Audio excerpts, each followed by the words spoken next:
Sweet shot put up in the space. Who wants it more? This one's still floating in the area. Hulsmeyer going up, and he gets it! Hulsmeyer calls game! Atlanta wins 19-18. Quinn Finer narrowly keeps it up with a sensational bid, and he's shaken up. Back to Janas, the opportune double, but the scuba over the top gets it done. And how about that block? That's Lucas Ambrose getting the under on Durs. Welcome to another evening live with Lep. We got a great show for you tonight.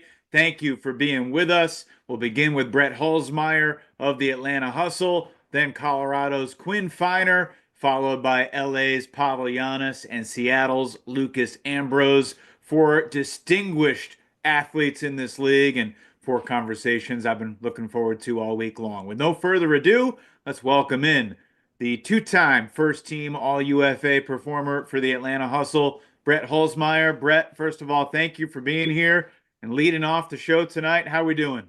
Yeah, I'm doing pretty well, feeling great, excited. I like the home office / gym that you got seemingly going on. Tell me about this space. We got everything in here. You can like lift and be in nature at the same time. And we always got to rep a little UAH back there. The boys are coming up. We just had two guys. Well, actually, one of my roommates who's right over there made U24. It's sick. Tell me about the rise of Huntsville Ultimate.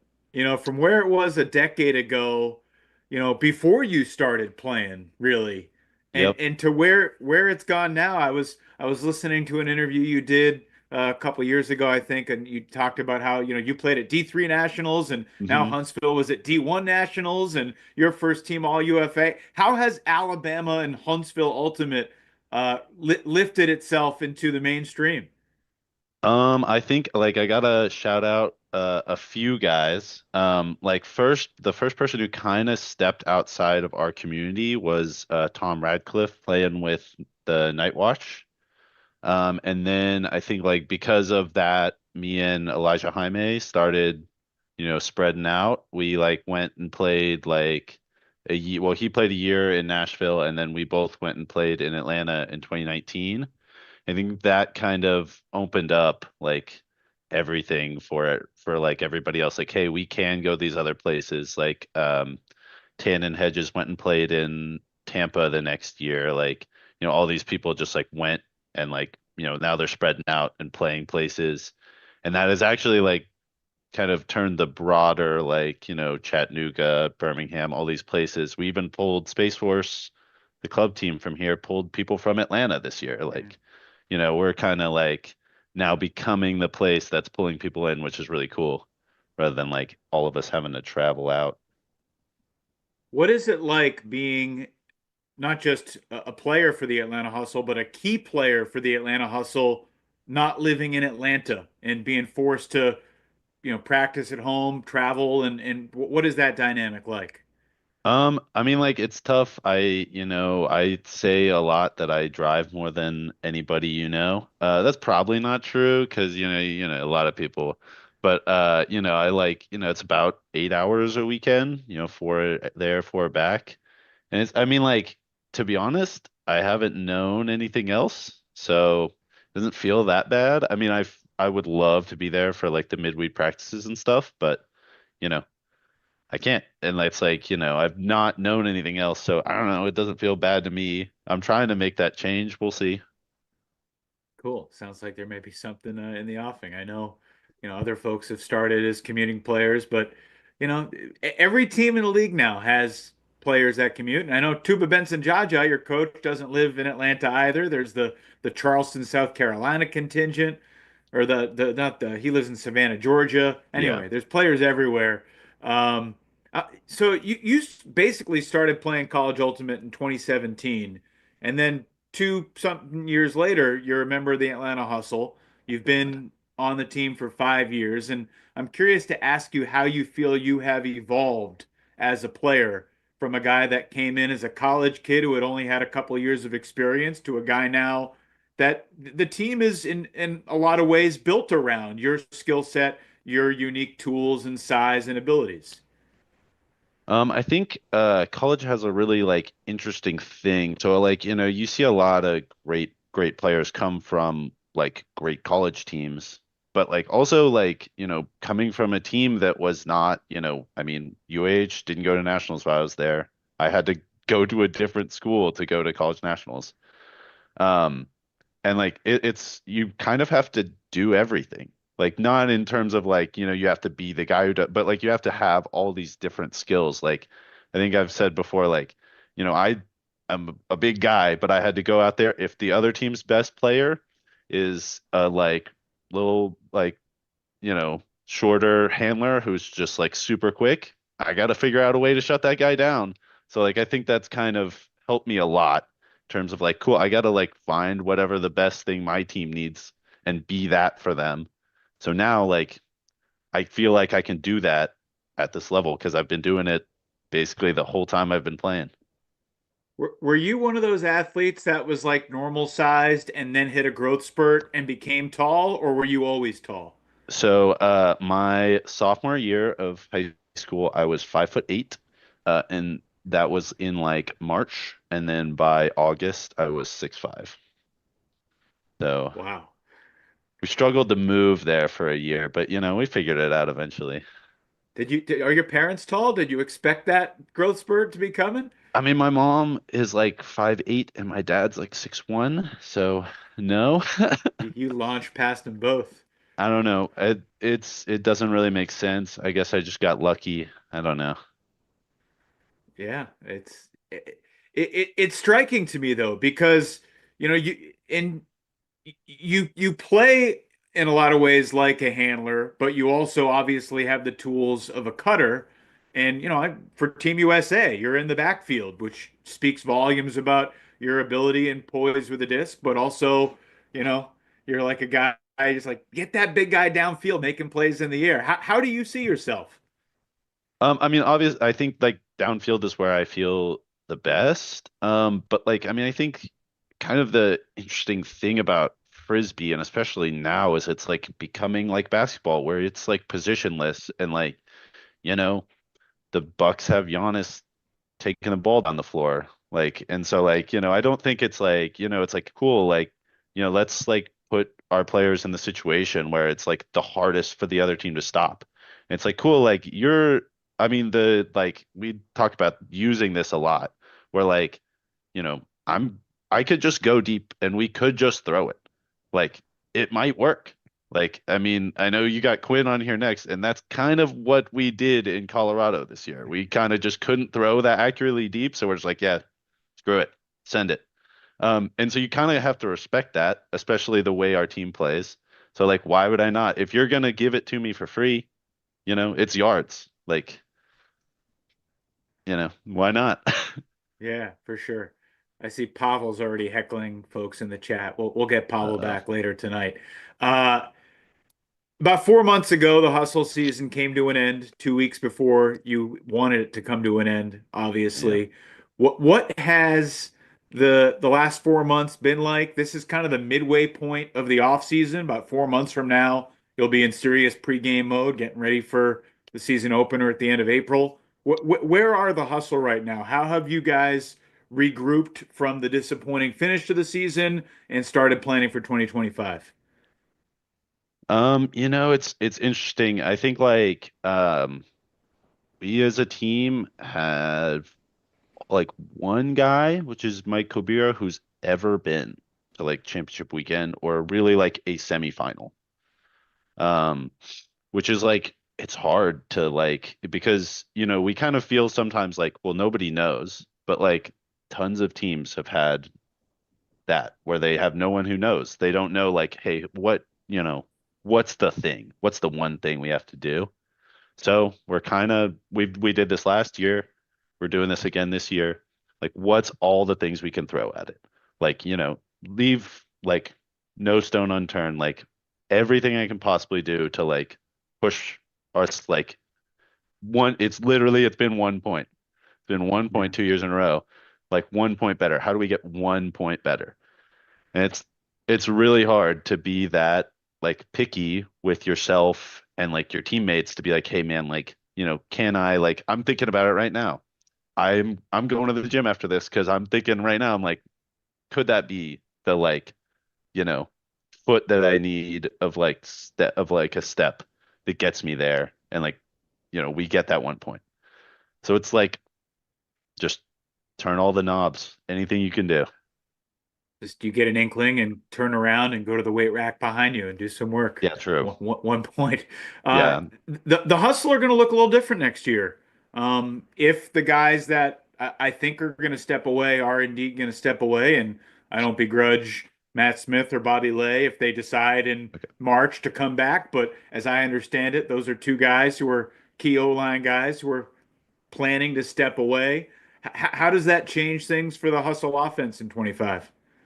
I think like strategically, I don't think it actually changes that much. I think we will try to play very similarly. I think what it mostly changes is our preseason. I think last year, at least in my mind, I had this idea of like seven, eight, or nine people that like from the beginning of the season, I was like, these are our guys. This is who we're going to ride with on offense this year. Let's get them every possible rep we can in the preseason. And this year, because we have, two or three spots, I haven't honestly looked at exactly how many like open on our offense. Like we have to test a lot of people. So that number, which started at, maybe 10 last year at the beginning in February, is gonna start at like 15 or 16 this year.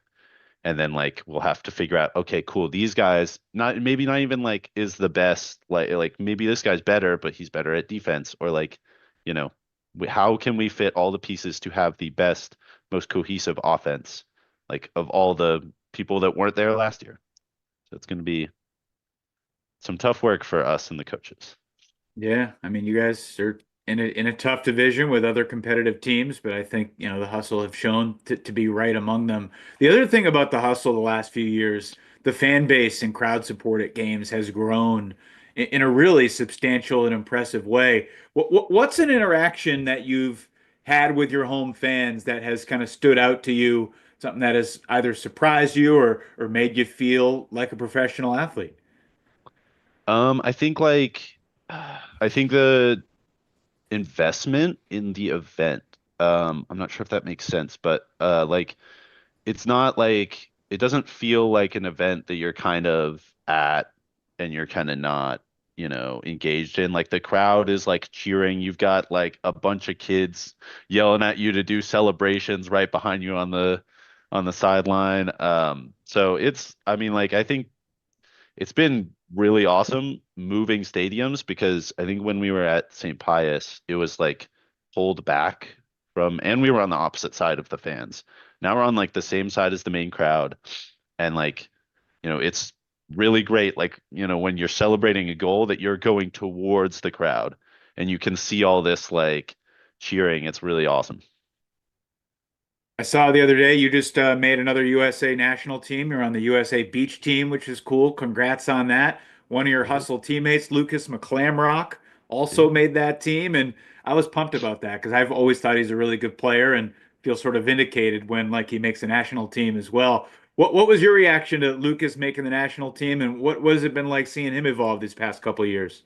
Man, it's so exciting. So like Lucas first I think his first year was 2022. And so like he was kind of in this weird spot for the Hustle where I'm not sure like, he wasn't sure if he was going to be like making a roster every week. And then he just started like grinding, getting better every time we saw him. I mean, this year he was on Team Germany at Worlds, like, and he was so good for them. I think he was like third in the overall stats for every team, every like open division player. And then like this nationals was really fun because I think nobody knew like you got players on every team where you're like cool, like if that guy's person has a step open under, you just don't throw it to them because you're like that guy's gonna make a play.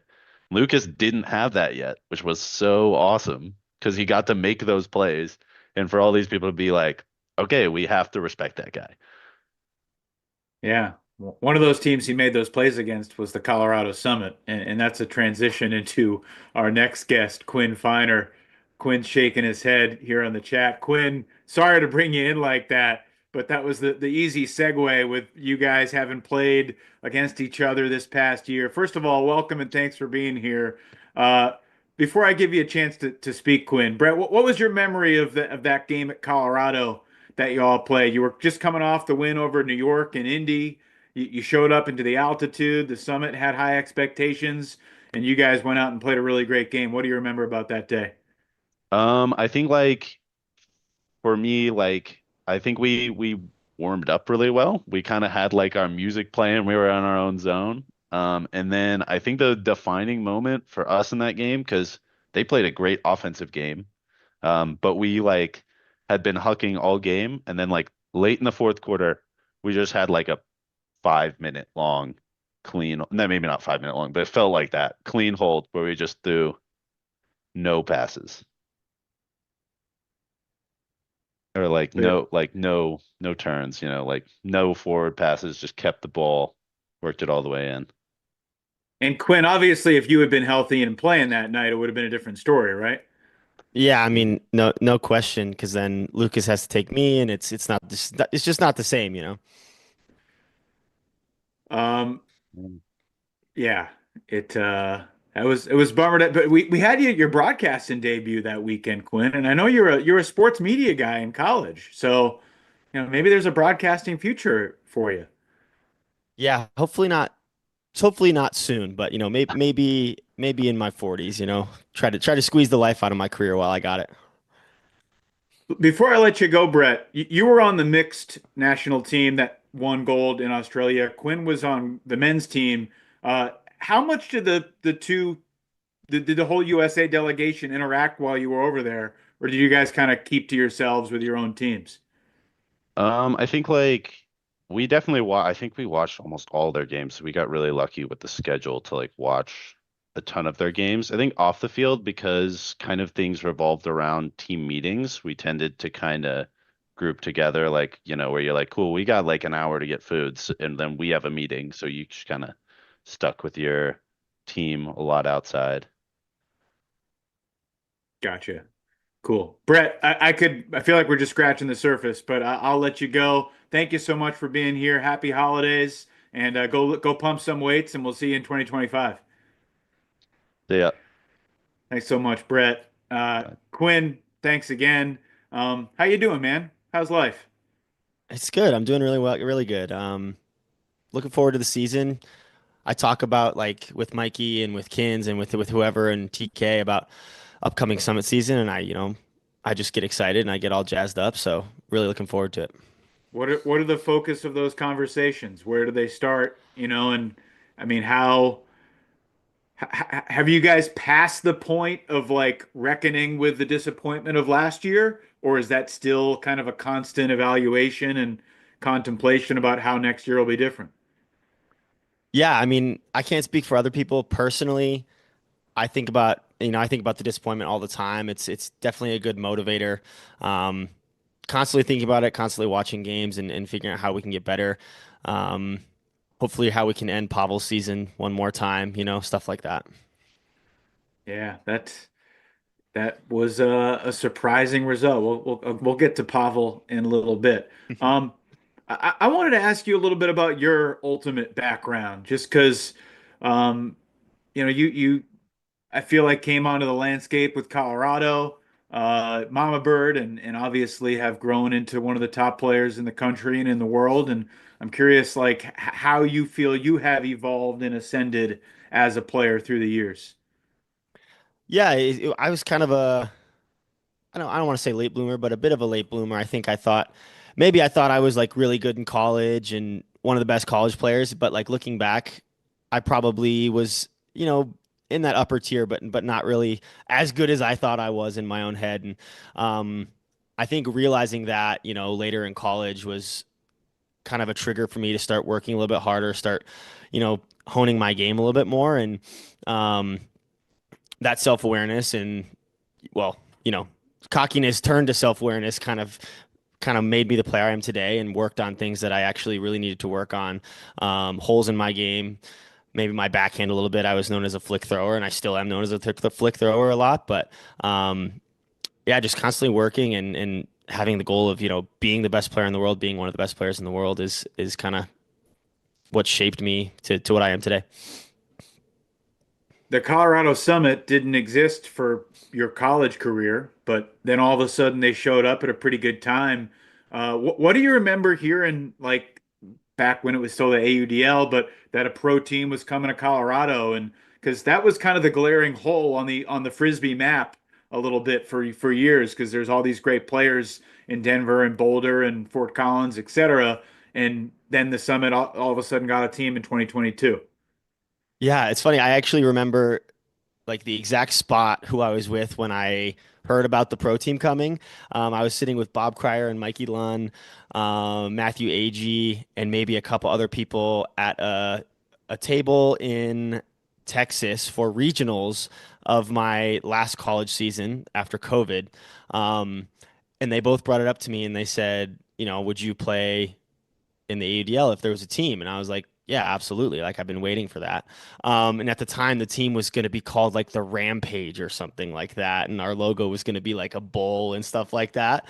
Um, and so that was really exciting. And before that, like I'd been waiting, but I hadn't really had it on my radar because I was just like, oh, let's get through college and see what happens. And as soon as it came to like fruition, I was very excited. And we had a great first season, and it was really fun. And looking to kind of get back to that.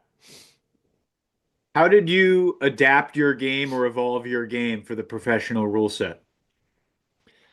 Yeah, I kind of pride myself on being a very consistent player, and being a hybrid that can kind of do it all.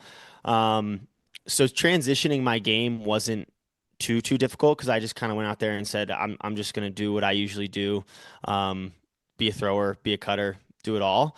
Um, I think in my first couple seasons, I realized like maybe I should be more of a deep cutter because like this field is so big and I'm fast and I'll just, I'll go deep. And of course I got nut throwing me the disc. Like, why wouldn't I just go deep every point? So for like the first season mostly, I was like, maybe I'll try being a deep cutter. And I've kind of realized maybe that's not the way to maximize my skill set. And I've kind of gotten back to my hybrid roots. Good deal.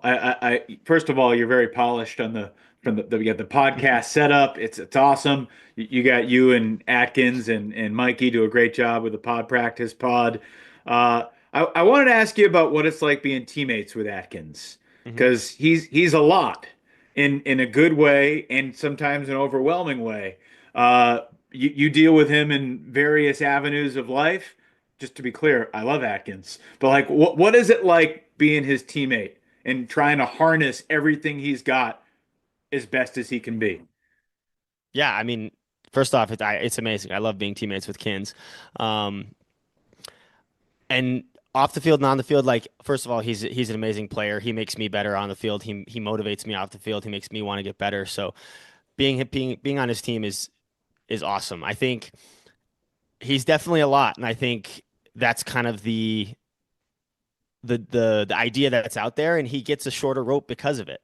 Um, whether or not he deserves having that shorter rope, who knows? But yeah, I love being his teammate. I love being friends with him. I love, doing the podcast with him and all that. So, um, really, really looking forward to another season with him.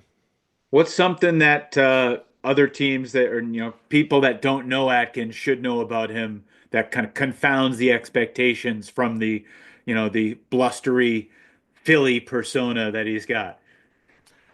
Yeah, I mean that he's just a really sweet, goofy guy. Like on the field, he's a competitor, and that's what kind of brings out that fire. But off the field, he's just a regular dude, and he's a sweet guy.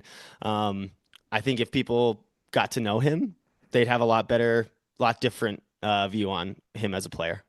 Yeah. It was fun, getting him involved on the broadcast side a little bit last year at championship weekend.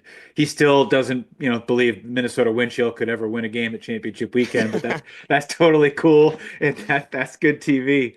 Um, what I mean, obviously you have reached the top of the mountain playing with Team USA, winning gold.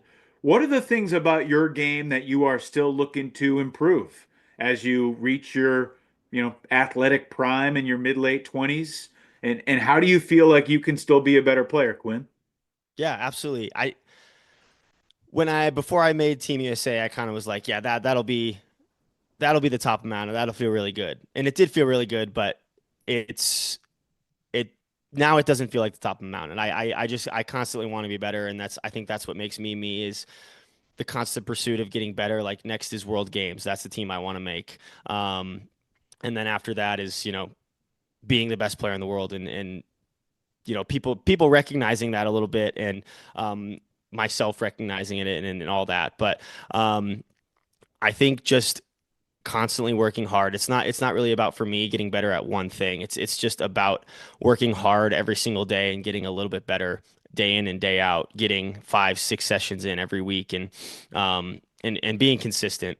Um, yeah, I like just that hunger and that work ethic. When are World Games tryouts? What's the game plan for getting ready? Yeah, absolutely. They're coming up here in February. February 1st is going to be the first tryout, and then if I'm lucky enough to get invited to a second, it'll be March 1st. But um, yeah, like I said, right now trying to get 5 sessions in a week, 2 on the track or on the field, and you know 2 to 3 in the gym, and then skills and stuff in between there, and playing as much mini and as much full field as I can. Give us the quick snapshot. What's a Quinn Finer track workout look like? Yeah, definitely. So I'm not super into long distances. I don't like go out there and run hundreds, like 10 hundreds. I go out there and I run as hard as I can for short distances and try to get faster. And um, I think that works into a little bit of conditioning as well. Good deal. Few quick hitters before we bring in Pavel and this show really gets off the rails. Um, who's the toughest player you've had to defend in the UFA, or the converse of that? Which defender that has covered you has made your life most difficult? Yeah.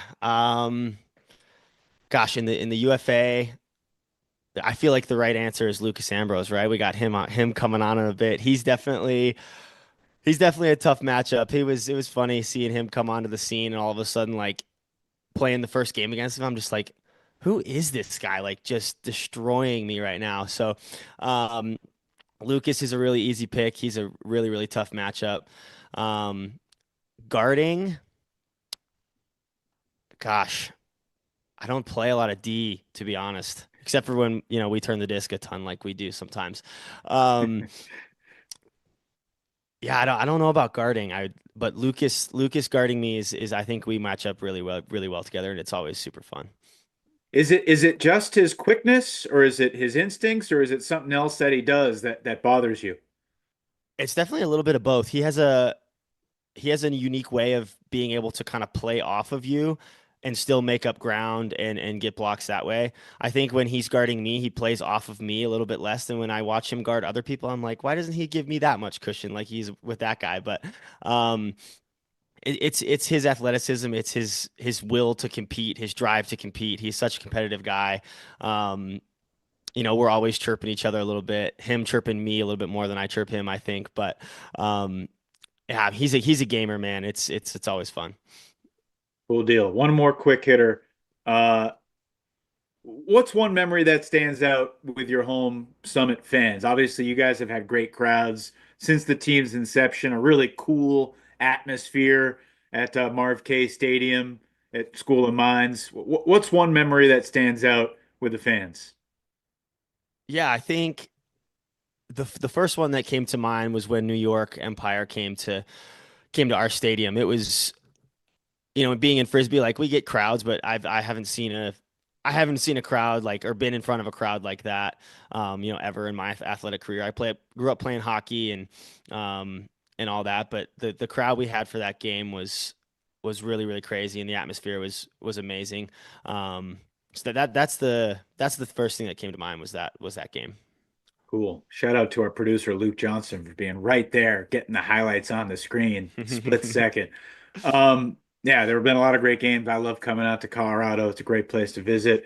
And the West Division shaping up to be a very interesting division this year. I mean, Seattle and Oakland on the rise. You got Salt Lake and Colorado, these super talented teams, and then, who knows if a team like LA can make some noise in the West. Let's bring in Pawel Janas. Pawel, unmute yourself and first of all, what's going on?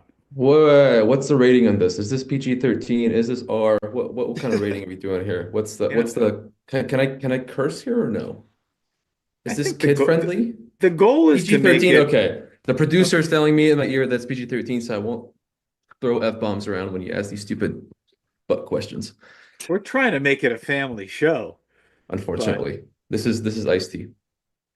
Um, Pavel, when are you moving back to Colorado to return to your hometown roots? Why would I want to do that? You have Atkins and you have Quinn. Why would I ever want to join that toxic relationship? You don't feel What you is could play on that O-line? I don't want to. It's not about capability. It's about desire. Why? There's no reason to.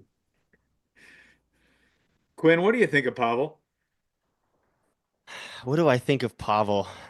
I have a lot of thoughts about Pavel. I mean, the one in my head right now is no, he couldn't play on that O line. He wouldn't even make the team. So I don't care. It's not gonna happen. So great. It's hard to believe this guy's a college professor. Elite professor, not just any college professor. Super elite. Quinn, thanks for being with us, man. Fun to chat with you. Best of luck with World Games prep, and we'll let you roll into the evening. Talk to you soon.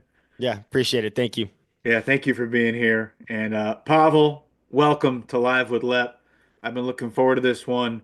My research tells me that you are giving a lecture at Yale University in March. Is that accurate? Definitely accurate, but that is a completely different part of my life that I do not want to wish to discuss on this show. This gives me 2020 vibes, Evan. Remember in 2020 when we were doing these stupid shows online because there was no Frisbee? And I hate this. I hate that I have to dress up like an idiot, come onto this Zoom call and talk about things with you. And this is why this is the way I am, the way I am. It's because of this circumstance right here. What were you hoping to discuss tonight, Pav? Honestly, I just hoped we would discuss your broadcasting career in the ACC. Like, how did you like football this year? Was it good? Was it everything you hoped for? I was 3 weeks away from getting Bill O'Brien versus Bill Belichick because I did Boston College, North Carolina a few weeks ago. Yo, Boston College completely just came out of nowhere, dude. BC sucks, but in football, God, that was a great season that they had. I'm sorry, I was surprised. I I mean, was they, shocked, they, just like they went everyone else. 7-5, but anyway. It's Boston College we're talking about. This is okay. Let's Boston not get College real. has gone like 7-5 or 6-6, like 12 out of the last 13 years. They are consistently mediocre. But hey, let's talk Frisbee. Okay, fine. What I'm coming Look at at you with a these bullet stupid here. highlights. All right, let's do it. What was the story of the Aviators 2024 season, and why didn't it measure up to 2023 from your perspective? But it was a shit show. What do you want to know? I mean, it was terrible. We lost a bunch of games. Do you have a better question to ask, or what? What is this? Like, yeah. What I mean, how did the good vibes and positive energy from the surprising West Division championship run in 2023 devolve into the disappointment that you endured last year? Well, we lost the guy who's sitting right here in the green room, all quiet and muted. This guy went somewhere else, somewhere up north, Yeah. and we lost a bunch of blocks. A bunch of key players didn't play very well, including myself. And then we lost a bunch of games. I mean, it's there's not much. You don't have to be a astrophysicist to understand why we lost games, and we weren't very competitive in many of them. So yeah, it was just a year that I don't want to talk about or even reminisce about. And I know you're gonna have a new coach next year. It seems like that's gonna happen. I don't know who that new coach is gonna be. I don't know if you have any news to break this. You're not the new player coach of the team, are you?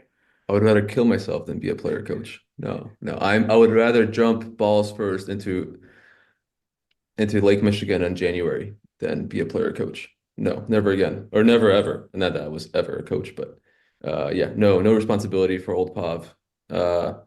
Yeah, just kind of want to play. And how no, much no breaking news, no breaking news. I also am not a part of that discussion at all. So I have no news to break here. what's your level of confidence that the Aviators 2025 season can more closely resemble 2023 rather than 2024? I have no idea. I am just so focused on enjoying Christmas time and working out and just figuring out what I want to do in 2025. I have no idea how to predict 2025 for the team. Fair enough. Let me ask you a few positive questions. We can be positive. Let's do it. Well, your time in Chicago was a gradual ascent. And when you look back on that run, I mean, not only did you break all sorts of records statistically, most assists in the history of the league, more passing yards and total yards than anyone else in the league, but you got your team to championship weekend twice, to the finals once. What stands out to you about how you were able to build that foundation with Chicago and get to the brink of a championship? I hate these questions. These questions are so misguided. It's not me. I did nothing. I did absolutely nothing. The Well, I'm reason why asking for your we're perspective Yeah, so because you I'm were giving it to there. you. I was there, but you framed the question as if I had anything to do with it. The reason why we were good in 2021, 2022 is because COVID happened and this global pandemic made people realize they want to play Frisbee. So all the machine guys all of a sudden said, hey, I want to play for Union. And all of a sudden the talent level matched, the average talent level in Chicago matched the average talent level in Union, and we were good. And that's why we made championship weekend and we beat Minnesota. And like this is nothing to do with me. I was there 4 years before that happened, and it's not like I was a draw for anyone. So it's like at a certain point, once people want to commit to a team and they want to make it good, and the infrastructure is in place, you're going to be good just because on your average talent level. So that's what happened. I mean, it was just like a discontinuous jump in, and all of a sudden nobody wants to play for in the UDL back then and for the wildfire. But now COVID happened and I didn't play for 14 months, and now all of a sudden I'm craving Frisbee. And then we have 6 or 7 machine guys that showed up, and they were very committed and they played very well. And that is the reason why we succeeded in 2021 and then into 2022. So that is my perspective. And that's not perspective. That is just facts. That's just cold hard facts. So you're saying it all comes down to talent. I mean, all of life comes down to talent. What are you talking about? We're talking about performance sports. What are we talking about? Coaching? We're talking Are we about, talking about practice? Are we talking about practice? What are we talking about we here? could talk about practice or culture or teamwork or scheme. Get out of here. I would rather take 10 U24 players or 10 World Games trial players over someone who can build a culture in the UFA. I mean, are you kidding me? You're talking about a 90-minute game. It's not, there's nothing to it. It's true. I mean, but you have more fun when your team is better, right? Or do you just love playing Frisbee that much that, you're just happy to train and keep playing no matter what? I absolutely hate Frisbee. Playing Frisbee has no meaning to me. My You don't satisfaction. hate Frisbee. No, I like That's playing. bullshit. I like playing on good teams and with people that appreciate my contributions and that can recognize that what I do for the team is valuable, and because I recognize what my teammates do and their contributions. It's all about it's about self. It's about, this team chemistry of understanding each other and the fact that we all play for one another and the fact that we can't win a championship without all the pieces. That is what's important to me, because as history has shown, as 2024 has shown, you can't just win a championship or you can't meet your goals with 1 or 2 players. You need everyone to be bought in, and you need everyone to be healthy, and you need everyone to execute their roles in order to get to where you want to go to. So I derive no pleasure in throwing a Frisbee. It's all the extra stuff. You're very serious, seemingly, despite the costume. But I call BS on some of that because to say You're the one I that started. You're the one that started with the Yale thing, the thing that. So you prompted me well, to look, go more the real. whole I was gonna be idea goofy. I was gonna be goofy. I was gonna talk shit, but now I'm just gonna be real with you. Okay, let's be real. let's Let's be go. real. The whole idea of Live with Lep is to talk Frisbee and also learn about people's lives. Like you're a associate professor of economic history at Caltech. I screwed up the title, but that's interesting and strange. I don't know any other Definitely. economic history professors. Yeah, And I and know. yet I have read Pawel Janas quotes about how passionate you are about frisbee. So then when you come here and say you don't like throwing the frisbee, I call BS. People change. All I'm gonna say is people change, and if we learn anything from economic history, is that these big, large events really do change trajectories of countries, of people, of households, of firms. So it's not, it's I wouldn't say that persistence is a thing. So just because I said something doesn't mean I still believe it. Change is inevitable, and change happens at any point. That's all I'm Would gonna you say. would you consider assigning your students to watch this show? No, in fact, I hope they never no. So I'm very I if there's one thing in my life that I truly hold dear to my heart is the separation of church and state. And the separation of church being Frisbee and state being what I do professionally. So those two things will never mix. And when students do come up to me and do this, I really try to distract them and take them out of that realm because I feel very uncomfortable discussing something that I've been, straddling that line is not comfortable for me at all. And I don't want to do it with students, with coworkers, with colleagues. And so, yeah, I would never tell a student to watch this. And hopefully they don't. Fair enough. I get it. I totally understand that and respect it. I asked Quinn this question. Curious to ask you as well. What are you still doing at this stage of your career to try to improve as a player on the field This is, there's so many things. I mean, where do I start? I mean, it's not like, at the beginning? I'm trying to think to phrase this question so I can answer it in a minute. It's not about, I mean, if you look at your skill sets, everyone can involve and improve their skill sets at whatever it is that they're doing. It's not like nobody here is perfect. But more importantly, you have to develop skill sets that can be showcased on the teams that you're on. So like if my role is X on a team, but I have Y, Z, Omega in my bag, but I'm not showing Y, Z, Omega on the field. Is that because leadership doesn't want me to do that, or is that because I'm not good enough in those skill sets? So it's not about it's about developing skills that you can actually utilize in a game situation within the context of the team that you're actually on, right? Because like, yeah, sure, I can go to pickup and like I can, let's say, to answer your question very directly, I can every day improve on a different skill across all the skills in Frisbee. And then I could go and pick up and then showcase those skills. But that does nothing in terms of team success because the team is going to ask me to play a certain role. And unless I can convince the leadership of those teams to let me play a different role, then who cares if I develop YC Omega? That is a very convoluted way of saying it really depends. The context of your skill set is the only thing that determines the things that I still work on. So that's that. I mean, it's really about being realistic and setting realistic goals and the types of ways that teams could utilize me besides throwing uncontested open side unders. I hear all that, but you Good. also never know when you're going to be thrust into an unexpected situation on the field. Whether, your man's Name one example of this thing that you just said. Name one thing that what is an unexpected situation? there are any number of things. Your guy's going deep, your guy's going under. You're not typically thought of as a defender, but you're on the Something. field playing defense. There's all these things that you can improve, whether it's your forehand, your backhand, your hammer, your scuba, your pivot, your mark. I mean, I don't need to tell this to you. This is true, but you just listed four skills or five skills really that are just very basic that people work on all the time. The things that I was thinking about was like, okay, how do I become a defensive cutter? Like, how do I shut down Quinn Finer? And yeah, it's really cool to think about that and to think about how much more strength training and explosive training I need to do in order to get there.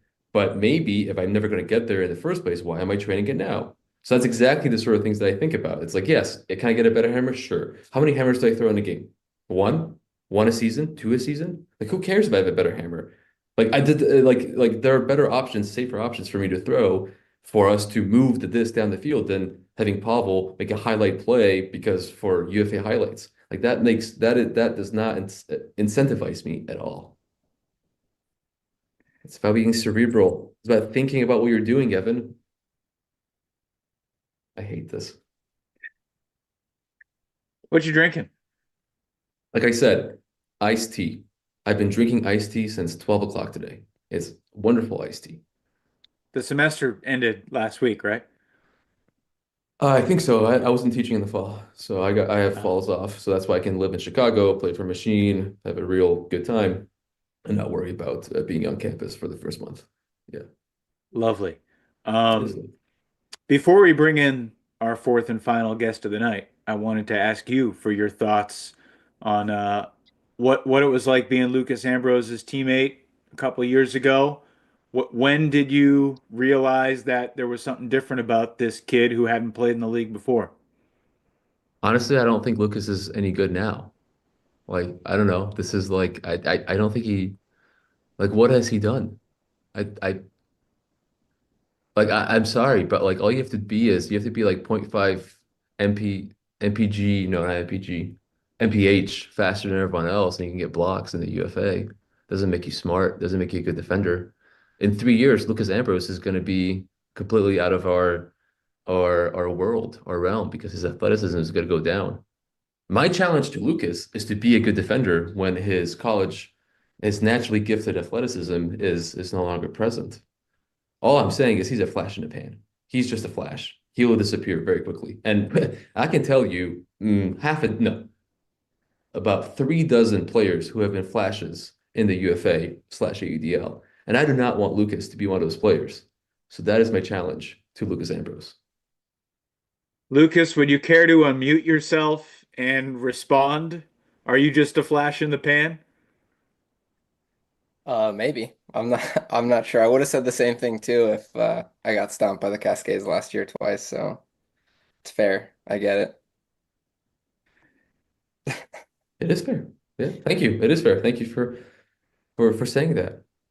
Pavel, can you give me a real answer about what it was like being Lucas's teammate and seeing him go from a relative unknown to someone who was, you know, in the mix for Defensive Player of the Year and Rookie of the Year as a first year player? But Lucas Ambrose wasn't a relative unknown. Like he was making plays in Oregon. He was making plays for us in the preseason. He was making plays from game one. He wasn't a relative unknown. Maybe he was a relative unknown for people who don't know what they're talking about. But okay, but if you want me to go, I mean it was Does fun anyone in this because community know what they're talking about? I do. I do. You don't. I do. But no. I mean, it's great to see my friends and my former teammates excel on the field. Is that what you wanted? It was. I mean, it was obvious. It was No, obvious. I Like, wanted you to tell me a don't. story of when he like skied the crap out of you and you were like, oh, this guy's pretty good. He would never cover me. Why would he waste his talents on someone who spends most of his time in the backfield? Like, come on. Again, you gotta think before you ask these questions, Evan Lepler. You know, God sometimes there's a damn. switch. Jesus Sometimes Christ. crazy things happen in the flow of a point. You burned your handler defender so bad in that scrimmage that he had to switch on you as the disc went up in the air and came out of nowhere. It's plausible. I'm just digging for stories here, Pavel. Digging for stories. That's No. what The I only do. the only stories that Lucas Ambrose has are his highlight tapes. Those are his stories, man. He's gonna be remembered by all those highlights that he makes. And that's why when he's a flash in the pan in 3 years, we're gonna have 3 or 2 solid years of highlights and be like, oh, remember that guy? Yeah, he was just a flash in the pan. He made highlights. That's all he did. Pavel, with that, I will bid you adieu for the evening. Good to see you as always. Was it though? Happy holidays. It was. It was. Despite the bit, it was. You look good, Pavel. Yeah. Good luck. I mean, when we had him on at a championship weekend press conference, he showed up, suit and tie, and yeah, that's what he does. I mean, what is it like? What was that, Lucas? You know Pawel Janas. What was that? I don't know. I honestly don't know him that well. But that feels like classic Pavel. That's like, come on here, just that was an incredible interview. Like I was laughing the entire time I was watching that. So Thank you for being here. For those who don't know, Lucas has led the league in blocks each of the past 2 years. 2 years ago for the LA Aviators, and then this past year for the Seattle Cascades. Um, how's life, Lucas? What's going on? What does the winter and spring look like for you? life is good. Life is good. A lot of work. It's just starting to get freezing cold and rainy here, so that's kind of a bummer, but can't complain. Time off Frisbee is nice, so yeah, life's been good.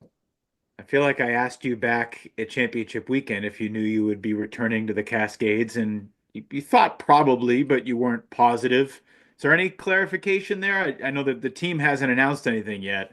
So, and I know Ian Toner reported that it wasn't certain one way or another. Can you break any news, or but what's 2025 going to look like for you? Yeah, not I have no news to break. I feel confident about the Cascades, but no news to break. I haven't signed anywhere yet, just taking time off from thinking about UFA for a little bit. I understand. I hope you won't be offended that I want to ask you about your non-frisbee life, like Pavel was.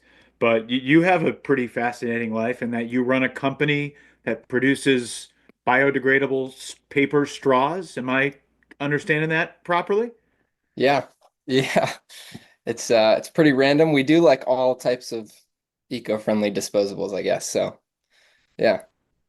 Where did your passion for this cause and business and industry come from? Honestly, it's like a super random story. I was in college and like trying to start a business and I like grew up in LA, so I was at the beach a lot and I knew I wanted to do something eco-friendly. And like it was right at the time when there was like a viral video of a turtle with a straw up its nose that came out and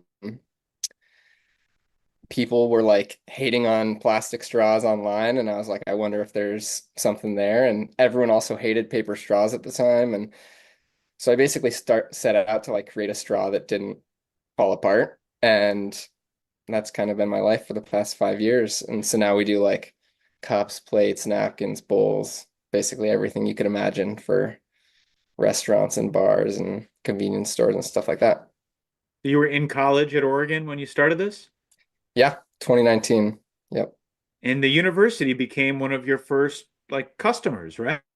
Yeah, good research. Yeah, they were like it was like a fun passion project I did just like in my downtime. I would like go to restaurants around Eugene and try to sell them on my straws. And one day I realized the U of O had plastic straws, and so I spent like a month trying to track down the right person, and they ordered like 700,000 straws out of nowhere. And so I was like, Let's oh, go. this could be something. So yeah, That had to feel like the dam breaking a little bit. it did. It felt great. Did you have 700,000 straws in your, basement ready to give to the U of O?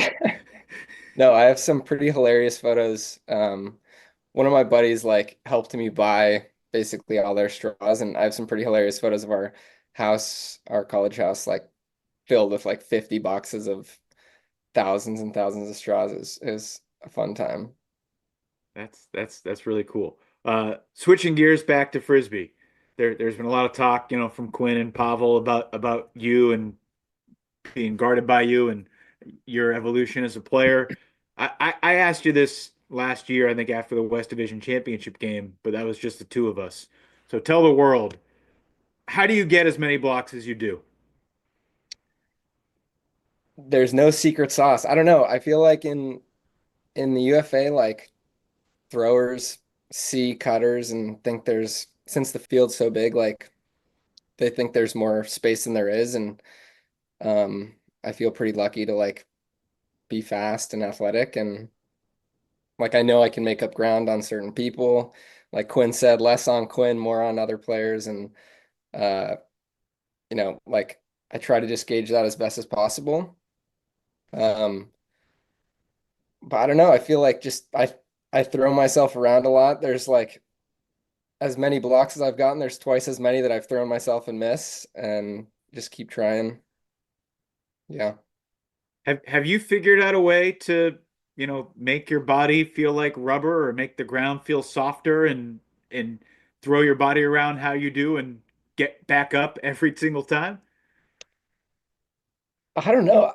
Personally, I feel like turf is pretty forgiving. Like I don't I mean, maybe I'm 25 and lucky, but uh I don't I feel like I land pretty safely most times and it doesn't affect my body too much. Like there's like actually this play that's coming up right now, uh like tore my like it felt like I tore a muscle on the side of my like right under my ribs, but pretty fast recovery. It was like one of the only painful bids I've had in a long time. So I remember watching that and being like, "Oh shit, Lucas hurt himself. That sucks."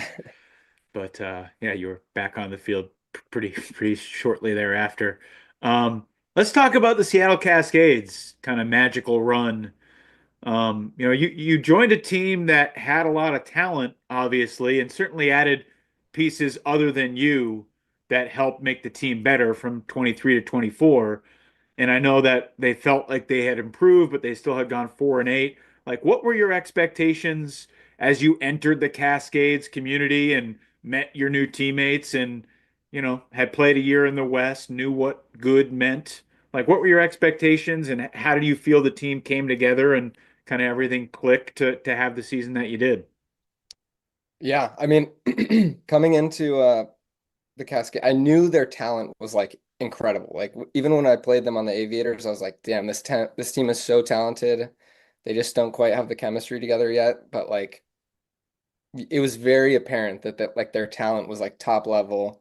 Um, like Garrett's an incredible player, Zeppelin's an incredible player, Jack's incredible, like Mark, they're all like unbelievable players. And it was just about like, finding the chemistry. And I don't think I added anything special. I think there was just like another year of playing, um, and like a bunch of added super good talent like Aaron and Mikey and people like that. But it felt like, the team was priming and most teams were not quite on as much of an incline as we were. And it was like, oh, this could be a year that's, um, we have a shot at playing at the West Division Championship and maybe going to Champ Weekend. And we knew it the whole year leading up to it. And that Salt Lake game was just like icing on top. Like, yeah, it felt really good. I feel like not losing a lot of talent this year.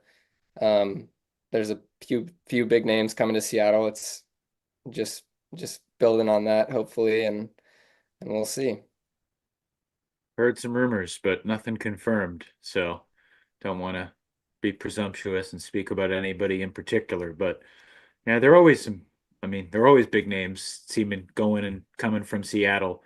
What the Seattle Ultimate community is kind of so well known and has been ever since I've been an Ultimate, just as a hotbed, and the culture in Seattle is different than everywhere else. Coming to Seattle as an outsider, as a SoCal kid who went to college at Oregon, like what was it like becoming a part of that community and fitting into it? Very cool. Like very easy community to fit in with. Everyone's super welcoming. It's like pretty unbelievable. I remember I moved up uh not last August, but the August before that, and like went to a random pickup goal tee and there was like 50 people there. Two setups, like the line was like 15 minutes long. And it was like, wow. Like, it was pretty mind-blowing to see this many people engaged in the ultimate community. And that was just pickup goal tee on a random Tuesday. Um, and like playing BFG this year was like, grew the community even bigger. And it's very cool. Seattle's like so unique and ultimate. I've LA, we would get 6 or 7 people at pickup, and Seattle's got 40 or 50. It's just a different. It's super different. And part of it is the traffic and sprawling nature of LA for sure. Know that just from being out there a few times. Did you have any cool experiences with Seattle fans this past year that stood out? At Memorial Stadium under the Space Needle, as the new kid on the block who came in and made a bunch of plays. Did young Seattle Ultimate players come and find you and fanboy over you? I don't know if it was unique to me. I would say the Seattle like fan community is pretty incredible as well. Like there's a lot of people showing up at these games. Like it's a pretty cool like fan experience. A little different than LA, but like, I don't think there was anything unique to me that was different than other players. Yeah. I would say Zeppelin has a pretty unbelievable fan base at these games. Like he's got quite the posse. He just signed a new 2-year contract, I think. And yeah, that picture of him as like a 11-year-old kid or 14-year-old kid, whatever it was, at a Cascades game in like 2015 is one of my favorite like photos that the league or a team has ever posted on Instagram, because that's what kind of I think the league wants to be, like a place for young folks that are passionate about this game to watch and aspire to be a part of. And yeah, it's really really freaking cool.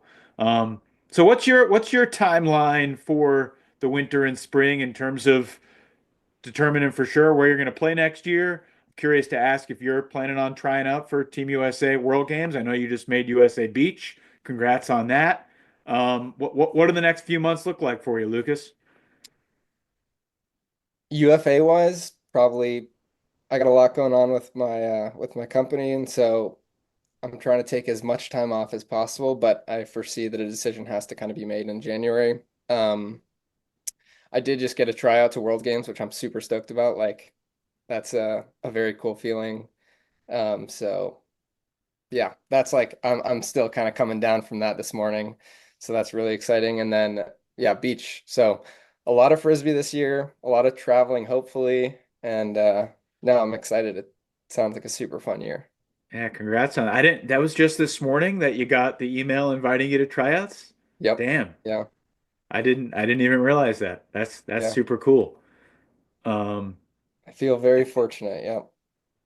do you have to ramp up, training in a different way to get ready for February 1st, as Quinn mentioned? I honestly don't know. I'm pretty out of the loop on like what World Games looks like. I know I'm gonna go down to Portland for some sort of training thing that a few of us are gonna get together and do, but I don't know what the ramp looks like.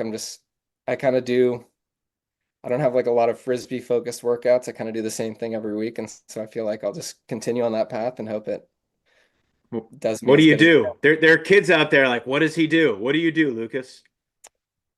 nothing special. I'm like the typical like gym bro, gym split, like chest and back one day, arms and legs, and then I'll do that twice a week, so 6 days a week, and then frisbee and running if I can. I like to run. I'm trying to get back into it, and yeah. Yeah, I know when it's that cold outside and rainy and dreary, it can be tough.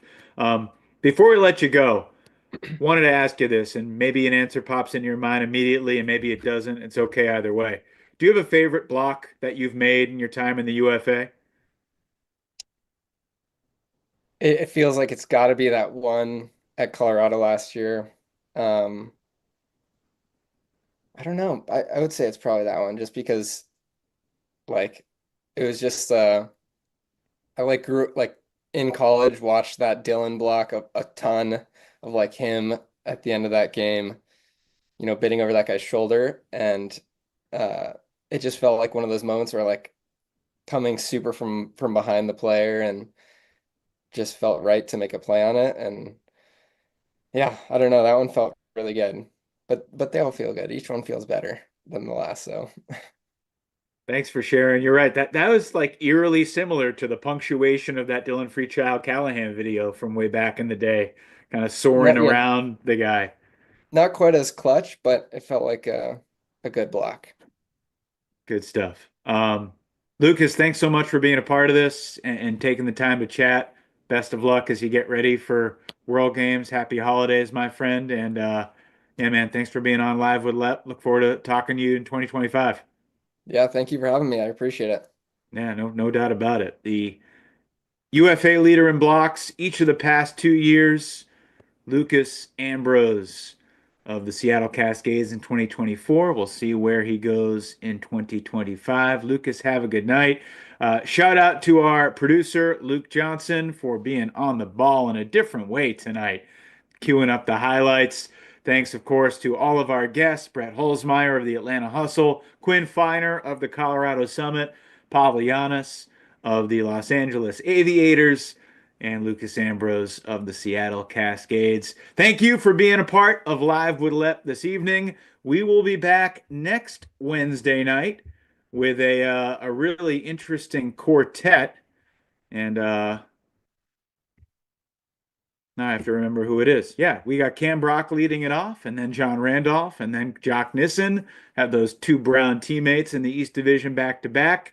And then a former DC Breeze, now Salt Lake Shred, Joe Merrill, who unfortunately tore his ACL late in the 2024 season. But look forward to catching up with Joe about how his recovery's going and what he remembers about, the Shred, the Breeze, and everything Frisbee going forward. So yeah, we got one more show before the holiday break, and hope you're having a nice December. Thanks again for being a part of Live with Lep this evening. This is fun. Hour flies by. Hope it did for you as well. Have a great night, everybody. Talk to you next week. See you.